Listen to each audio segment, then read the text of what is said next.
morning, good afternoon, good evening, everyone, and welcome on back to the channel. I hope that you're having a wonderful day out there in whatever corner, whatever slice of this worldly pie that we live in.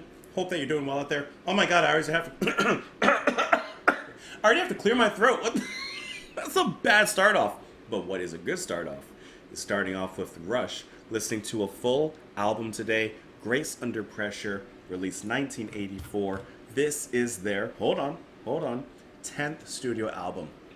We've listened to quite a few Rush albums, last leaving off with Signals, which was a fantastic album. So a lot of you had said, just shoop right into the next one. So that's what we're doing. We're schlooping into Grace Under Pressure. I've heard a lot about this album. I like the album cover. It looks actually pretty nice. I like an attractive album cover, and that is, in my opinion, an attractive album cover.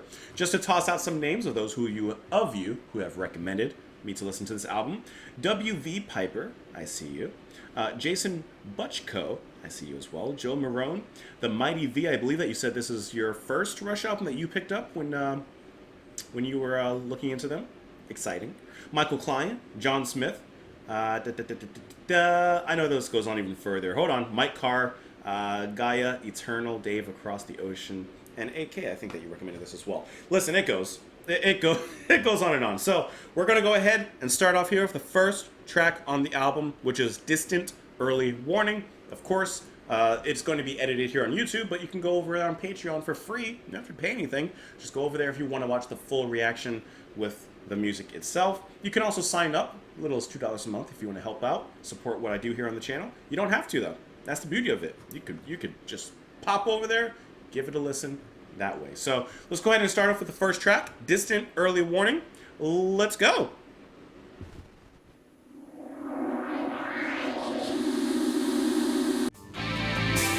Is that Andy Summers on the guitar?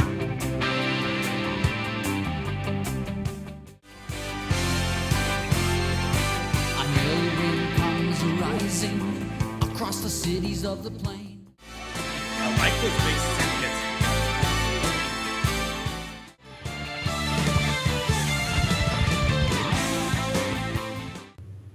Okay, take a trip back. Hold on, let me pull my microphone up. Okay, take a trip back with me for just a moment. 1984. I need some of you to help me out.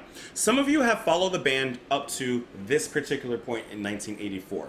You went down to the record store, you went to you picked up Rush's new album, Grace Under Pressure. You bought it, or your mom bought it, your dad bought it, drove home, you were looking through the album, you opened the vinyl, the gatefold and everything.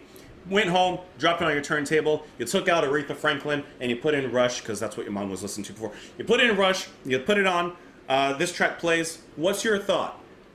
How did you feel?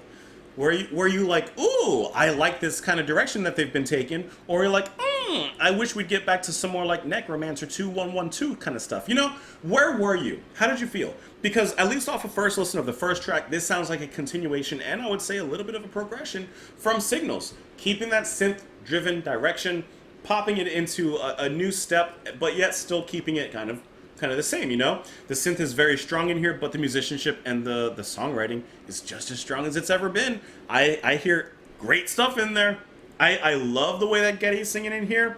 I'm loving the guitar tone. Neil's tight. Some of the passages, I gotta say, remind me of the Police, as some tracks off of Signals did as well. I'm kind of feeling a little bit of a Police kind of companionship in a comparison in here. But how wonderfully played is this? I love how powerful it gets near the end. I would imagine, I can't quite tell, but I think that it's bass pedals that are coming in at the end to really push up the magnitude of the situation and really have a seismic cataclysm there. I think that sounds absolutely fantastic. Like I said, Lifeson's guitar tone I think is wonderful in here. A lot of that echoey kind of effect that adds a lot of bright spark into the music. This is a really, really good track off the album. This is a great kickoff to the album. Let's keep on doing it, huh? An ill wind comes arising across the cities of the plain. There's no swimming in the heavy water, no singing in the acid rain. Red alert, red alert. It's so hard to stay together, passing through revolving doors. We need someone to talk to and someone to sweep the floors. Incomplete, incomplete. All right, here's what I'm guessing. This distant early warning is an early warning for society and humanity as a whole. We need someone to talk to, but we also need someone to sweep the floors. We need people in all different sorts of positions, and everyone in different positions, different walks of life, different careers, earns respect. And everyone has a need. You know, there's a need for everyone in no matter where you are, no matter how you feel. The world weighs on my shoulders, but what am I to do? You sometimes drive me crazy, but I worry about you. I know it makes no difference to see what you're going through, but I see the tip of the iceberg and I worry about you. So, looking at someone else, realizing that perhaps this other person needs someone to talk to. Doesn't have to be in a relationship, could just be looking at someone from the outside in. You can only see the tip of the iceberg, you can only see the exterior, what the person presents to you, but perhaps you have an idea that maybe underneath all that there is something that they need to talk about, you know? And I think that's a good point, if that's the point that it's trying to make. I think we all need someone to talk to, you know? Like, for example, therapy. I think that everyone should go to therapy. Even if you don't really have anything you may be, like, dealing with that you know of, I think it's just really good to, like, be able to go somewhere in a comfortable and safe place and express your feelings. You know, like I said, even if you don't have anything, I think that that's something that's very, very healthy. Cruising under your radar, watching from the satellites, take a page from the red book, keep them in your sights. Red alert, red alert. Left and rights of passage, black and whites of youth. Who can face the knowledge that the truth is not the truth? Obsolete, absolutely. The truth is not the truth. Time keeps on changing, and sometimes with time changing and society progressing, certain truths are no longer truths. They're obsolete. But I don't know what it means in the verse. I can't put it all together. I'm not sure how to put it all together. And then the ending is Absalom, Absalom, Absalom. Wasn't Absalom a boss at the end of Tales of Symphonia, like a hidden boss? I know, like 2 of you know what I'm talking about, but I think that's Abyssian or something. Let's see what that means. Let's see, let me click on the genius there. Absalom, a son of the biblical King David, he revolted against his father. When Absalom was killed, David lamented his death. Similarly, Peart says that when we lament the deaths that result from environmental degradation, even though many of those who die will have it brought upon themselves. Okay. I see. Anyways, I think that's a wonderful way to start off the album. Let's go ahead and move on into the next track here, which is going to be, I guess I can just look right here. That's going to be Afterimage. Let me pull it up here, and let's give it a listen. Power. From all the lives you left your mark upon. But you know it's no good. I heard that. Jeez, this is good.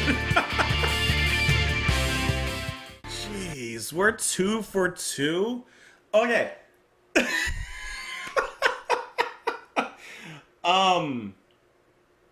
That was great. Afterimage was amazing. I'm loving how the band has progressed and brought in these synths. Like the way that they've taken this direction, they've really taken it to heart in their style. At least I don't feel like anything's changed from like their previous albums in the heart side of things. They still are rushed. They're still, you know, I'm sure that there's fan division. I don't know. I'm just speaking. I'm sure there's fan division of like, I don't know, pre-signals or something. I don't know, that era, like the older Rush and then the newer Rush. I don't know. I can only speak on what I've heard. But like this it has the same heart. They've taken in the technology of the 80s, brought it into them, and like they've adapted it into their music so well. This is catchy. It's powerful. It feels so good. The bass pedals, the synths in the beginning. Lifeson, his guitar is just absolutely kicking. It's wonderful. Like this is just so cool in the sound. Geddy sounds incredible here. I love his singing. If you weren't a fan of like his screeching, for lack of a better word, his higher pitched tones, that kind of thing, you're gonna, I would imagine, you're gonna find yourself a little bit more comfortable in this this place that we found ourselves. Afterimage was incredible. Great solo. Love the moment when they pull the music back and you really get that rocking movement. That's when da da da da da da. This is, to me, 5 out of 5. Let's get these lyrics though. Suddenly you were gone from all the lives you left your mark upon. I remember how we talked and drank into the misty dawn. I hear the voices we ran by the water on the wet summer lawn. I see the footprints I remember. You're seeing the after image, the memories of that one that you loved, that you have all these moments with. I feel the way you would. I feel the way you would. Tried to believe, but you know it's no good. This is something that just can't be understood. I remember the shouts of joy skiing fast through the woods. I hear the echoes. I learned your love for life. I feel that way you would. I feel your presence. I remember. When you lose someone, whether that's through death or a romantic breakup or whatever it is, when you have a separation from someone that you care about and that you love, you still, of course, hold those memories very close to you. And through those memories, sometimes you can feel their presence in that way. And the lyrics just go on from there, repeating pretty much the verses on that one. Let's see if there's a meaning for this one. Afterimage was written about Robbie Whelan, a tape operator at the studio who was killed in a car accident a year prior to the album's release. The album was dedicated in his memory. There you go. Personal connection to the band from Robbie Whelan. So that's who it was written about. That's why they can feel his presence in a way, as he did, of course, and assumedly have some sort of, not interaction, but he's a tape operator at the studio, so I'd imagine that, of course they were friends, they knew each other and that kind of thing, so that's really nice of them to dedicate the whole album to him, and to write the lyrics and the songs for him as well. Let's go ahead and move on into the next track here. That is going to be Red Sector A. Well, let's go. This is exciting. All that we can do is just survive.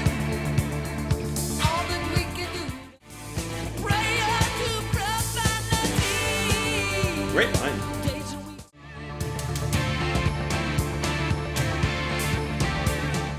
So I have a question, and I'm gonna look it up, but I'm not gonna look it up yet. When I was first listening to the song and looking at the lyrics, I was like, maybe it's because of the synthy direction of the band. I was like, is this about a space prison? I don't know why. I was thinking of a space prison. Is this about the Holocaust and the concentration camp? Because as I got further into it, I'm like, this doesn't sound like it's about a space prison.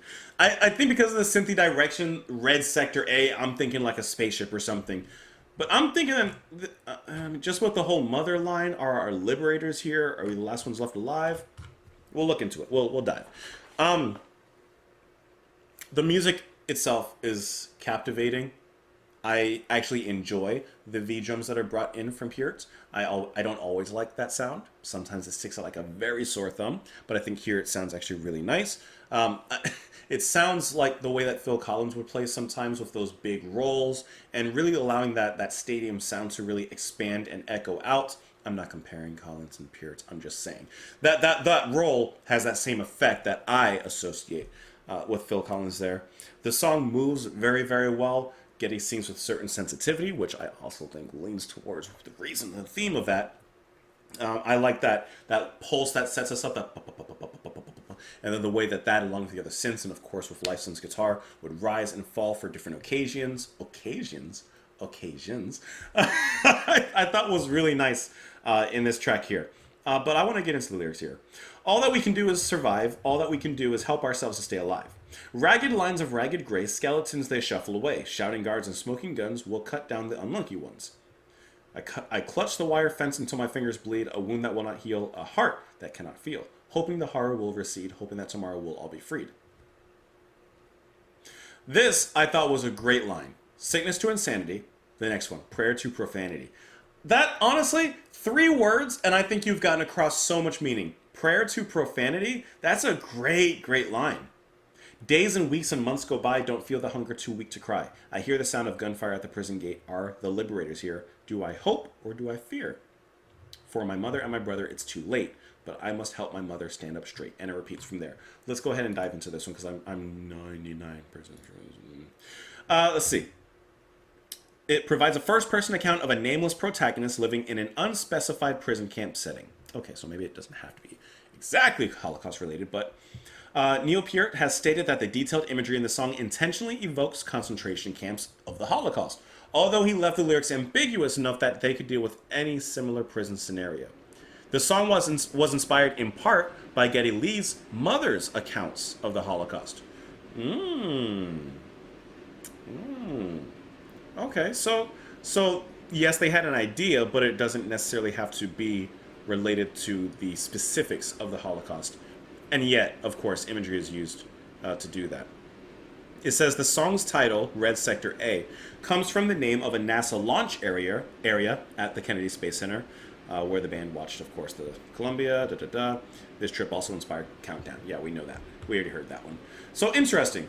So why is it called Red Sector A, which is from NASA, but it's about a prison camp? Maybe it just sounded right. Maybe it just sounded cool. Perhaps. I'm trying to see if there's anything else that describes why they used, Red Sector A for this. But I guess it could apply to anything, so I guess they just used it because it, sounded like it fits with it. Which it kind of does, actually. So, anyways, let's move on into the next track here on the album, which is going to be The Enemy Within. Let's go.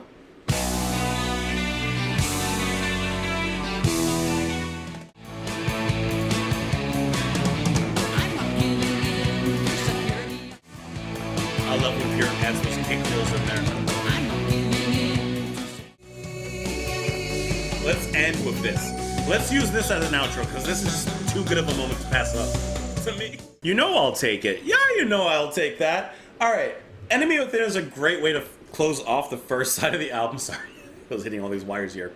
I love how Geddy comes in with a ferocious bass line, just bum ba bum bum bum bum. I can't do what he's doing, but and then Lifeson just giving some quick sharp cut chords in there, right? But Geddy is driving that thing. He's going with it. Love the music. Pure is going crazy as he always does, but it's that controlled chaos, right? He makes you.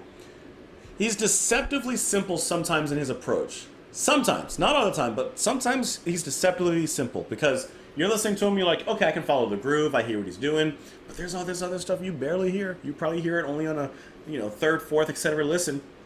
He's doing a lot of that, especially in the chorus and the break of the music, which, let's talk about that post-chorus. Is that what you call it? A post-chorus, a bridge? Let's go ahead and cross that bridge because we're at it right now. When it slows down, gives way to those atmospheric keys, allows the music to open up and really, truly expand in the moment. That feels absolutely wonderful. That's why when I first heard it, I was like, oh, let's stay here. You guys know I love a good open atmosphere like that, especially when it's juxtaposed with, like a great rock and roll rhythm like we've gotten before and after. That was fabulous. I enjoyed that it did it twice. And we got to stay in there for a little bit, got to swim in that cosmic fishbowl. I'm in for that. Things crawl in the darkness, that imagination spins. Needles at your nerve ends crawl like spiders on your skin. Pounding in your temples in a surge of adrenaline, every muscle tense to face the enemy within. I don't know exactly what this is talking about, but what it made me think of is like, let's say you wake up in the middle of the night to go get a glass of water, and you feel that something is in the room with you. You feel that something's watching you, or you quickly go back in your mind to a scene from a horror movie, and you're like, well, that ain't real. I'm feeling something. I'm feeling kind of scared right now. I feel like that's what he was describing there with the physical changes happening. I'm not giving in to security under pressure. I'm not missing out on the promise of adventure. I'm not giving up on implausible dreams. Experience to extremes, experience to extremes. I think this is like the fear of trying new things, the fear of experiencing new things. The enemy within you is yourself. You're holding yourself back from trying new things. I think that's what he's going to do. Suspicious looking stranger flashes you a dangerous grin. Shadows across your window, was it only the trees or the wind? Every breath a static charge, a tongue that tastes like tin, steely-eyed outside to hide the enemy within. I do like that line, a tongue that tastes like tin, because when you get that adrenaline pump, your mouth, you feel like a metallic kind of feel in your mouth. I think that's a great line there. To you, is it movement or is it action? Is it contact or just reaction? And you, revolution or resistance? Is it living or just existence? That's a good one. Are you living or are you just existing? Yeah, it takes a little more persistence to get up and go the distance. I can find my way. I can go the distance. Sorry, Hercules. Yeah, so I think that's what it is. It's about the fear of yourself holding yourself back from trying new things. The enemy within is you, and you need to defeat him so you can get out and try some things. Anyways, let's go ahead and move into the next track. But you guys know, that when we do full album listens, there's something I always do right before we move on into the second side, and I gotta ask you a random question, and you can answer it in the comments. Because when I do full album listens, people only watch like, I see the analytics, it only says like people watch like 20% of it. That's okay. Some of us are here to have a good time and keep on going, and not everybody likes the music, but I like to see who's here at the halfway point. So, if you can put in the comments, you can put your regular comment, but just put really quickly for me, would you prefer pancakes, waffles, French toast? Listen, that's all you need to do. Just put whatever you prefer. Personally, I'd probably choose waffles all over everything. I would switch waffles and French toast. Pancakes are the bottom, but a good pancake can also overrule. I go waffles, French toast, pancakes. But just choose one. Anyways, we're moving into the next track, which is going to be The Body Electric. It's electric. Body, body, body.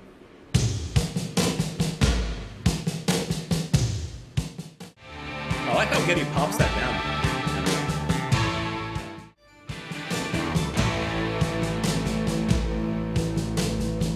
One human, 001 in distress. Oh, right. I really like this track with the story of this robot, this android, this cyborg, something, escaping whatever place it was at, escaping the routine, and being lost in the desert. And we're kind of getting a peek into its last life. Like, it should have brought like a portable charger, but we're getting a look into its last moments basically, and what's kind of going on within its mind/circuitry. I think that's really cool. We'll examine the lyrics in a little bit. Is that what the album cover is about? Well, maybe not. I just noticed that it's the person looking out. I didn't. Anyways, music-wise, really enjoy Getty's singing, especially with the numbers. The 1001 is the best binary singing since listening to Arion with their album 0010, whatever that album's called. Really enjoyed that. Here, the synths are just a little bit lighter to the touch, which I like because, yeah, it's a song about, some sort of robot, but we don't need it beaten over the head for us musically, right? No, it's just like a little bit of light synths within this one, but you really have Getty going crazy, just putting some deep bass work in there. Sounds absolutely addicting. Lifeson, of course, puts it down a little bit. Nice little solo in there, and no doubt, Pierre is always putting a lot of stuff in there. I really like his rides, which sometimes I can't help but drum along to the music, and I'm like, hi-hat. No, he's on the right. But it's just fun listening to him shuffle around and all the things he's doing. Somehow he maintains like the perfect rhythm while in the midst of all that just writing a book. Like he's just doing so much in there. But really enjoyable song. One humanoid escapee, one android on the run. Seeking freedom beneath a lonely desert sun, trying to change its program, trying to change its mode, crack the code, images conflicting into data overload. So, escaping from its host and trying to rearrange and change the things that it was programmed to do, basically. 100101 SOS in distress, which I'm imagining that's probably just binary that's the binary for what it just said. Well, actually, nope. If I click the link, it says 100101 in ASCII is the capital letter I. The humanoid has an awareness of self. It is conscious. Oh, that's good. That's really good. Memory banks unloading, bytes breaking to bits. Unit 1's in trouble and it's scared out of its wits. Guidance systems break down and struggle to resist a pulse of dying power in a clenching plastic fist. So obviously it's reaching out, trying to survive, and yet should have brought that power bank. It replays each of the day's 100 years of routines, bows its head, and prays to the mother of all machines. Okay, so there's a few interesting things I thought about that line, right? Which is repeated. So kind of like what I would assume. Kind of what people do when you're in an emergency, when you're in distress, when you're at the last, let's just say, moments of your life. A lot of people pray in those times. So interesting that the machine does the exact same thing. It prays. Who does it pray to? It prays to the mother of all machines. Of course, that would be the machine's God, right? Now, I'm not trying to be offensive, so please don't take it that way. I'm just taking this from a certain point of view. I think it's kind of interesting that we can assume that humans built the machines, and then the machine prays to something that humans built. Some would say that man also created God in a sense, right? Like looking back at that line from Jurassic Park, from what's his name? That actor that he says it in Jurassic Park, Gold. What's his name? You remember when they're having that talk about the dinosaurs and they're in the Jeep? What's that guy's name? And he's like, man creates dinosaur, blah, blah, blah. Well, you guys remember the line I'm talking about. That's what I'm kind of getting to. Anyways, like I said, I'm not saying it to be offensive. It's just a line of thought. Anyways, let's move on into the next track here, which is going to be Kid Gloves. Let's do it. Oh, I didn't scroll it. Let's do it.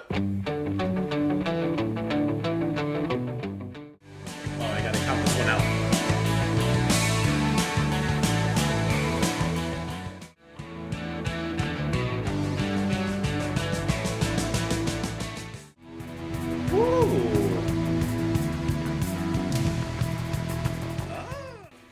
Okay, I'm not going to spend a ton of time talking about Kid Gloves because you heard the song, grooved, great, a lot of stuff going on, really great song, right? I've mentioned it probably in every single album listen that we've done here with Rush. I think I've mentioned what I'm about to mention one more time again because I feel like I have to say it. I think that Alex Lifeson, guitarist of Rush, is incredibly underrated. Maybe he's not. I don't know. I don't read Rush magazine or wherever people are talking about Rush. I'm just here in my own little bubble. However, I got to tell you, from what I see, he's underrated. And the solo in there is part of what I'm talking about. Just a sliver of the big old apple that is Alex Lifeson and his talent. Do you hear the apple pie that he's cooking up for us and serving it hot off the... Let me back up. Listen, he's performing a solo that isn't just like you know what I mean? He's not like he's messing with these different... I'm sure you could study it. I'm sure there's someone out there, another YouTuber, a critic, someone out there that's taken that solo and just like examined it. I would love to see it live. I want to see what he's doing there because he's doing something. I'm not a guitarist, but he's doing something in there between shredding. He's maybe, I don't know, putting other stuff in there. I don't know technical terms, but he's doing a lot of work in that solo. The bending, getting back into that main rhythm. I don't know, he's just displaying a lot of dynamics there in the solo that I feel was incredible. And it stuck out because it didn't sound like a stereotypical solo. It sounded kind of different. He was... I'm 99% sure if this track is performed live from the band, I know that when he does that, it drives the crowd wild. I know that. Okay, I don't know that, but I know that. Let's get into the lyrics here. A world of difference, a world so out of touch, overwhelmed by everything but wanting more so much. Call it blind frustration, call it blind man's bluff, call each other names, your voice is rude, your voice is rough. Then you learn the lesson that it's cool to be so tough. Handle with kid gloves, then you learn the lessons taught in school won't be enough. Put on your kid gloves, then you learn the lesson that it's cool to be so tough. So, I'm going to be 100% honest, I didn't really pay attention to the lyrics, and I'm not 100% sure what they're talking about here. Like, I kind of get, like, you know, someone that is acting tough, big voice, speaking loud, acting tough, but they're really not tough, and perhaps they're saying to handle them with kid gloves. Maybe. I'm probably wrong on this one. A world of indifference, heads and hearts too full, careless of the consequence of constant push and pull. Anger got bare knuckles, anger play the fool. Anger wear the crown of thorns, reverse the golden rule. Then you learn the lesson, but it's tough to be so cool. So you can act like you're the toughest person in the room, you can put on all this stuff and everything, but you're not really that way. You think it's cool to be that way, but you're not that way. There's words out there that could describe, you know, your personality, and they're not kind words. Handle with kid gloves, then you learn the weapons and the ways of hard knock school. Put on your kid gloves, then you learn the lesson. So if you if you keep on acting a certain way, eventually you will face consequences based upon the way that you've acted. There's a very, very popular phrase nowadays. I'm not going to repeat it, but I think you know what I'm saying. If if you keep on poking the bear's gonna find you out.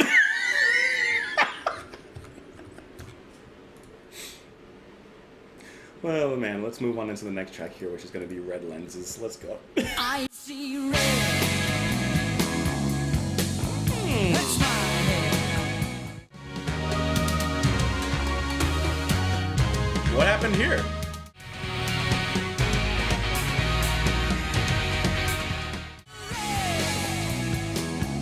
Still, go ahead.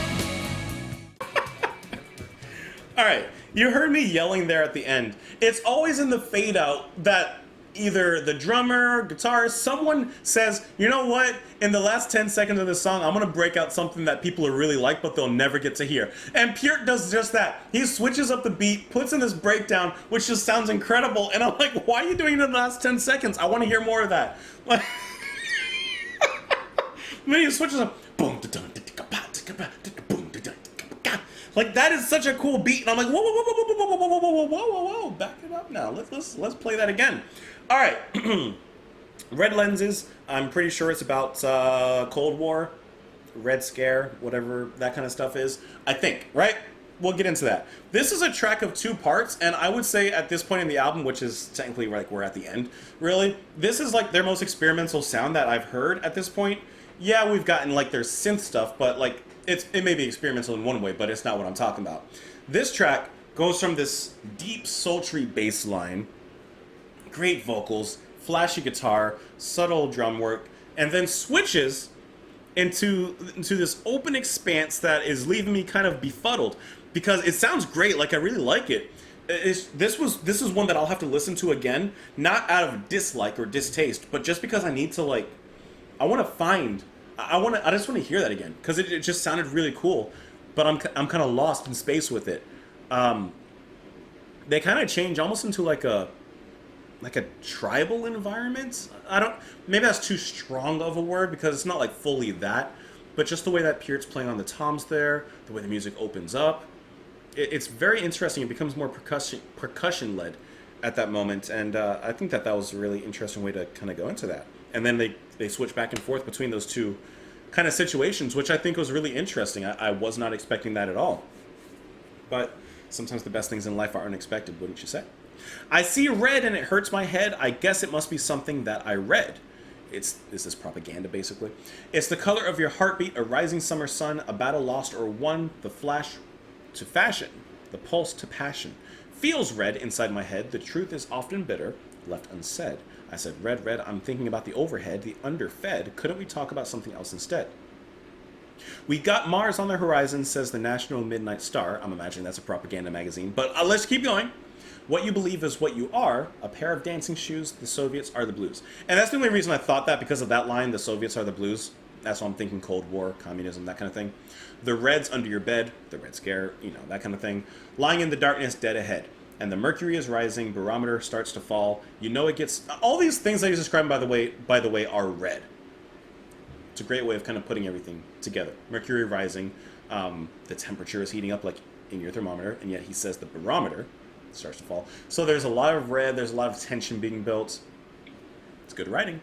It gets to us all, the pain that is learning and the rain that is burning. Feel red, still go ahead. You see black and white, and I see red. Red, not blue. I'm thinking about the overfed, the under-red. I said bled red, thinking about what you said.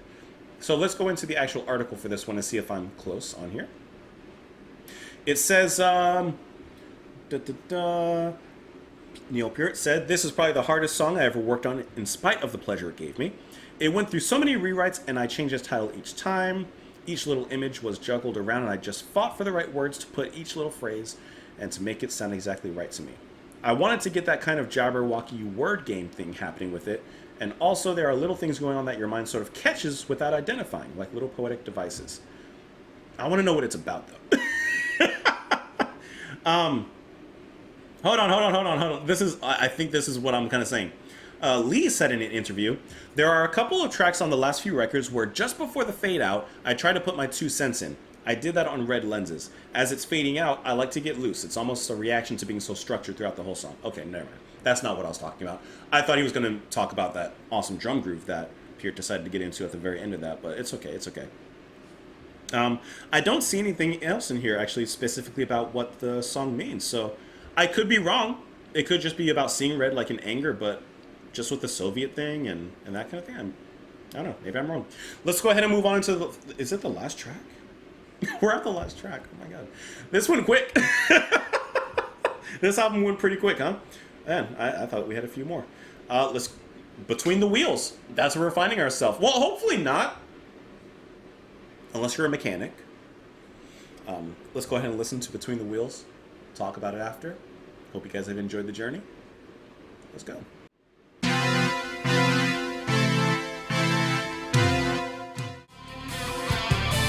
Woo! Nice Genesis reference.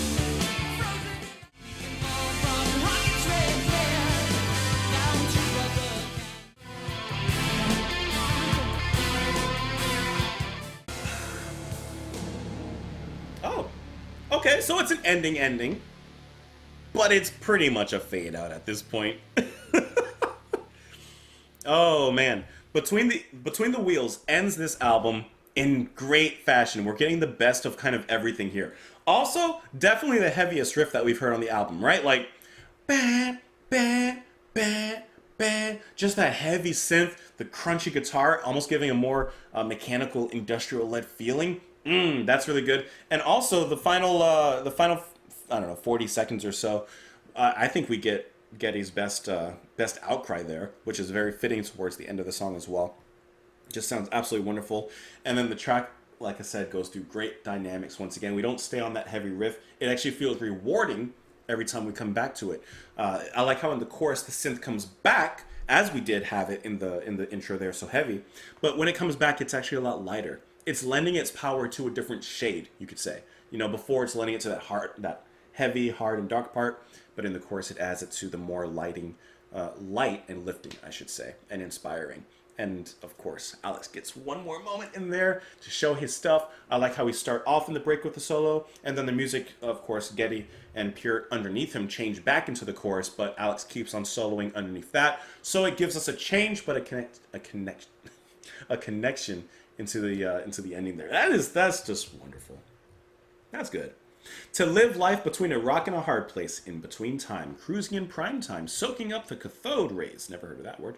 To live between the wars in our time, living in real time, holding the good time, holding on to yesterdays. You know how the rabbit feels going under your speeding wheels. Bright images flashing by like windshields towards a fly. Frozen in that fatal climb, but the wheels of time just pass you by. So he says, you know how that rabbit feels going under your speeding wheels.